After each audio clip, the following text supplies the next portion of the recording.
Assalamualaikum warahmatullahi wabarakatuh. Perkenalkan, kami dari kelompok 4 akan menyampaikan materi yang berjudul memanfaatkan limbah organik menjadi hiasan dinding dengan kebudayaan Menara Kudus.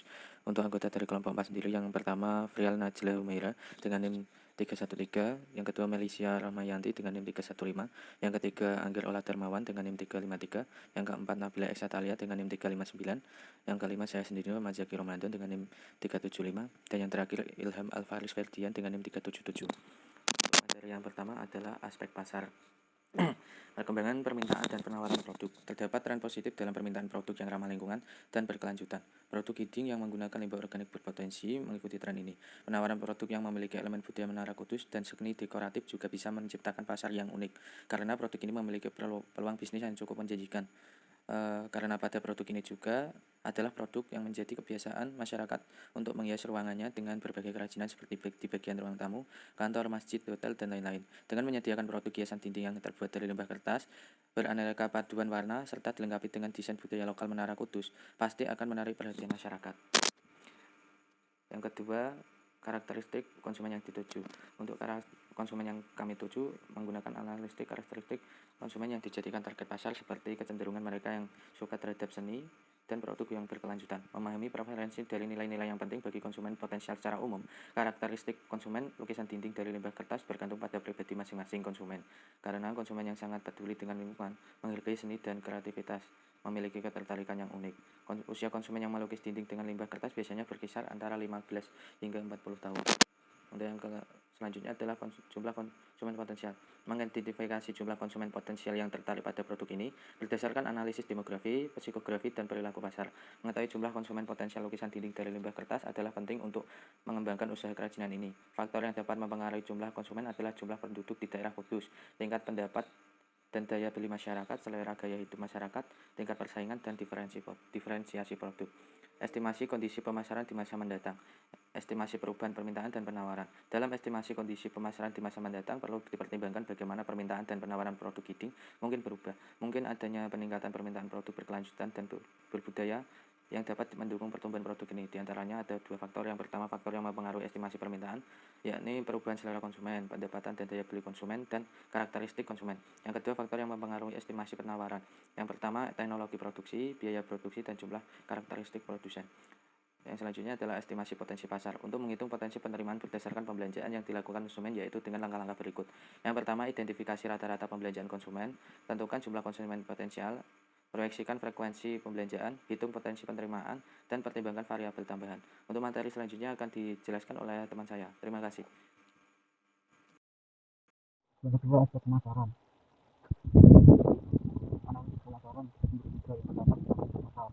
Menentukan dominasi pasar yang sesuai untuk produk itu, seperti konsumen yang peduli pada seni budaya dan dominasi pasar merupakan kegiatan membagi suatu pasar dengan pembeli yang berbeda yang memiliki kebutuhan. Yang kedua, targeting. Target pasar merupakan sebuah kelompok konsumen yang menjadi sasaran bagaimana dengan membeli produk yang dipasarkan. Target pasar hiasan dinding ini adalah semua kalangan masyarakat yang menyukai hiasan dinding yang luas dan ramah lingkungan. Dan positioning kegiatan dilakukan oleh perusahaan untuk dapat memiliki kita yang lekat di pikiran konsumen dengan cara menciptakan suatu produk yang unik, menarik, dan berbeda dengan produk lainnya. Positioning sebagai strategi masalah untuk menarik minat konsumen, kemudian harus membuat disesuaikan dengan kebutuhan dan karakteristik konsumen. Poin masalah yang pertama, produk itu harus menunjukkan pada yang tinggi dalam membangun kebutuhan. Ini untuk pemilihan bahan organik yang terbatas dan dari pengukuran yang cermat. Yang kedua, sila produk. Sila produk di sini adalah masalah dengan narkotik kurang desainnya. Ini kita dapat menggunakan artificial atau warna yang terinspirasi oleh kebudayaan narkotik. Yang ketiga, kemasan produk. Kemasan produk harus mencerminkan untuk belanjakan yang dapat melibatkan penggunaan kemasan yang ramah lingkungan, seperti kemasan berulang atau kemasan minimalis. Yang kedua, price. Pengeluaran harga dan biaya. Dalam pendekatan ini, harga produk dapat ditentukan dengan mempertimbangkan biaya produksi, biaya berlaku, dan biaya operator price. Pengeluaran harga sistem permintaan konsumen. Pendekatan ini memang menggunakan dari pasar dan preferensi konsumen. Harga dapat ditetapkan berdasarkan sejauh mana konsumen bersedia membayar untuk produk yang unik ini. Yang ketiga, promosi. Promo perikanan dapat digunakan untuk mempromosikan ini melalui berbagai saluran, tersedia media cetak, media sosial, dan situs. Yang kedua, promosi program yang dapat menjadi sebagai strategi untuk mendorong pembelian, pendidikan, program minoritas, atau penawaran khusus. Misalnya, kami dapat menawarkan produk dengan harga khusus untuk pembelian. Promo berhasil tentu meningkatkan minat konsumen. Yaitu aspek teknis.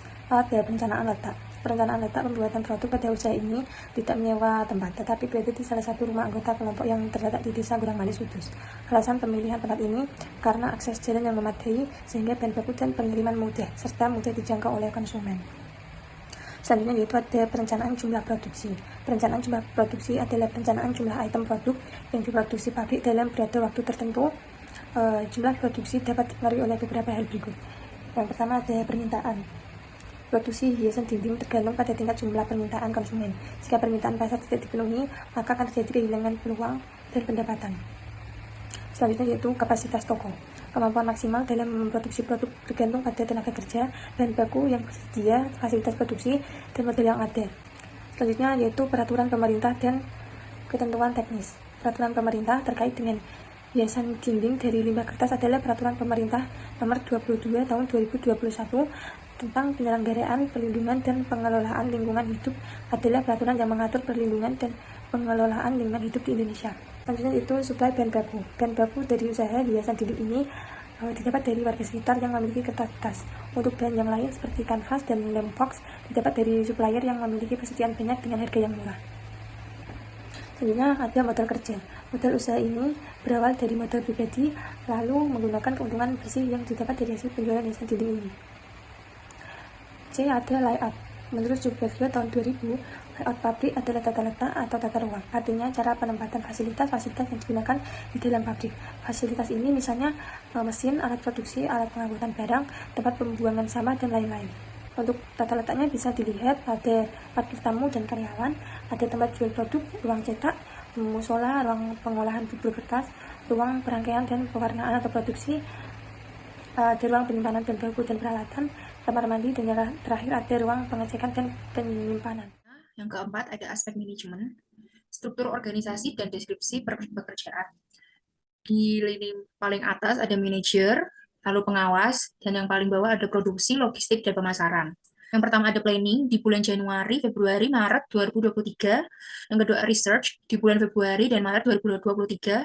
Design di bulan Maret 2023. Implementation di bulan April, Juni, Juli 2023. Dan follow up di bulan Juni, Juli 2023.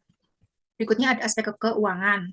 Biaya tetap sebesar Rp1.100.000, biaya variabel sebesar Rp4.600.000, total biaya sebesar Rp5.700.000, jumlah produk per bulan 100 unit, HPP atau harga pokok produksi Rp5.700.000 dibagi 100 sama dengan Rp57.000, harga jual per unit, harga pokok produksi ditambah margin, jadi Rp57.000 ditambah 25% dikali Rp57.000, jadinya Rp71.250.000 harga jual per unit.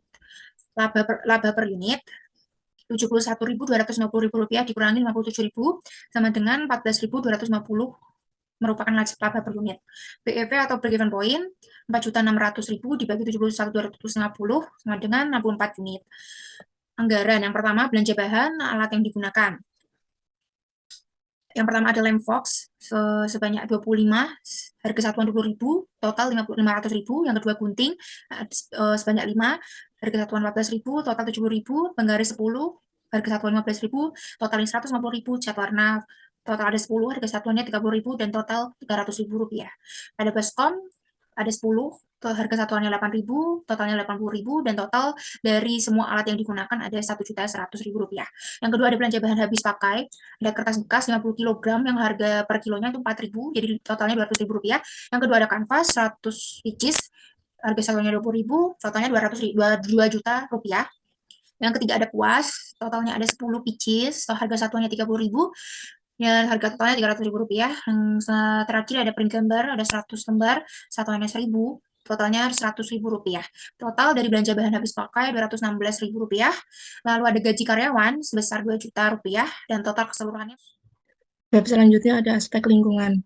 Yang pertama, manfaat ekonomi sosial budaya. Kerajinan pemanfaat limbah organik menjadi hiasan dinding dengan motif kebudayaan Menara Kudus memiliki berbagai manfaat ekonomi, sosial, dan budaya yang signifikan.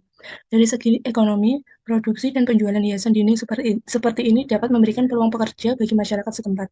Proses pembuatan hiasan tersebut juga mendorong penggunaan limbah organik yang sebelumnya diabaikan, mengurangi dampak negatif pada lingkungan, dan mendukung konsep ekonomi berkelanjutan.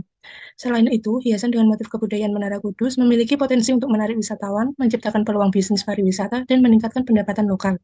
Dari segi sosial dan budaya, kerajinan ini mempromosikan pelestarian kebudayaan Menara Kudus. Hiasan dinding dengan motif Menara Kudus dapat berfungsi sebagai alat pendidikan dan kesadaran masyarakat tentang warisan budaya mereka. Ini juga menciptakan rasa kebanggaan dalam komunitas lokal dan membuat menjaga identitas budaya yang khas.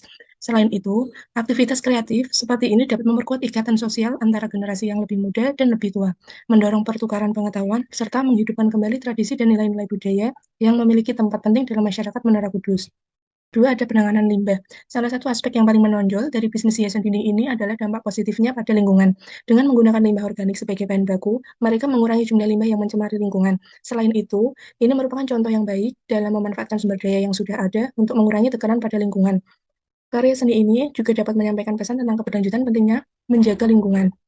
Sebagai kesimpulan, bisnis hiasan dinding ini dari limbah organik di Menara Kudus adalah contoh nyata bagaimana bisnis dapat memberikan dampak ekonomi positif, memperkuat ikatan sosial, dan mempromosikan keberlanjutan lingkungan. Bagi yuridis, nama perusahaan Menara Kudus Craftwork. Deskripsi perusahaan ini berfokus pada pembuatan dan penjualan hiasan dinding unik yang terinspirasi oleh kebudayaan Menara Kudus. Kami mengambil bahan limbah organik dengan menggunakan kertas bekas diolah menjadi bubur kertas. Produk kami mencerminkan keindahan arsitektur Menara Kudus dan nilai-nilai budaya yang berkaitan. Tujuan perusahaan mempromosikan kebudayaan Menara Kudus dan membantu dalam melestarikan warisan budaya lokal, menyediakan pekerjaan bagi komunitas tempat, dan mengembangkan keterampilan kerajinan, mengurangi dampak negatif pada lingkungan dengan memanfaatkan bahan organik dan daur ulang, menyediakan produk berkualitas tinggi dan estetis untuk pelanggan yang menghargai seni dan budaya. Produk dan layanan: 1. Hiasan dinding dengan motif Menara Kudus dari bahan organik.